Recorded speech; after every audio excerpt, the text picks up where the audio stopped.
Question number 3 देखिए, a thin metallic spherical shell contains a charge Q on it. ये हमारे पास cell है, इस पे क्यू चार्ज दे रखा है। A point charge Q is placed at the centre of the shell and another charge Q1 is placed outside as on the figure. Centre पे Q है, यहाँ Q1 है।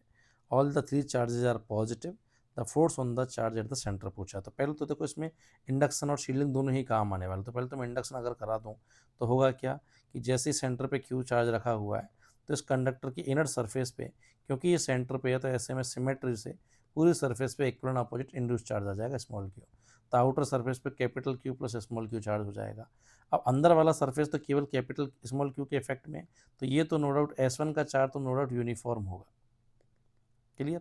अब बाहर वाला जो चार्ज है हमारे पास capital Q plus small Q, ये पूरे आउटर सरफेस पे यूनिफॉर्मली डिस्ट्रीब्यूट हो जाता, लेकिन क्योंकि यहाँ Q1 भी अवेलेबल है तो इसका रिपल्सन इफेक्ट भी आएगा। तो ऐसे में इधर हमारे पास ज़्यादा होगा और इधर हमारे पास कम पॉजिटिव चार्ज होगा। तो ये जो डिस्ट्रीब्यूशन है दैट इज नॉन यूनिफॉर्म।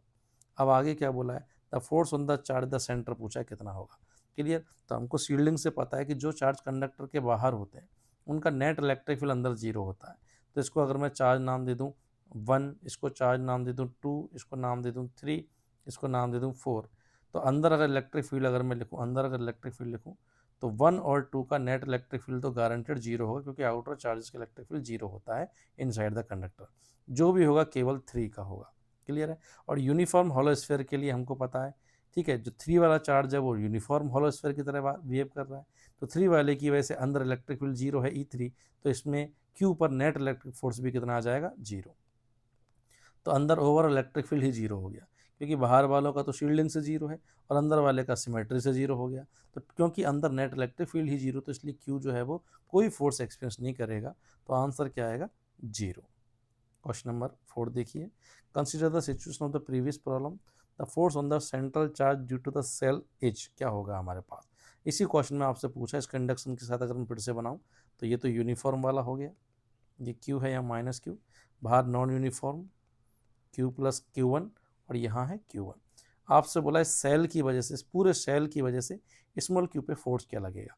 तो देखो सेल पे हमारे पास एक तो चार्ज है माइनस Q और एक है आउटर चार्ज। क्योंकि ये जो माइनस Q वाला चार्ज है वो तो यूनिफॉर्मली फैला हुआ है पूरे हॉलो स्फीयर की इनर सरफेस पे, तो ऐसे में इसकी वजह से तो इस पर फोर्स जीरो आ जाएगा। मेरे को बेसिकली क्या करना है, Q पर फोर्स निकालना है।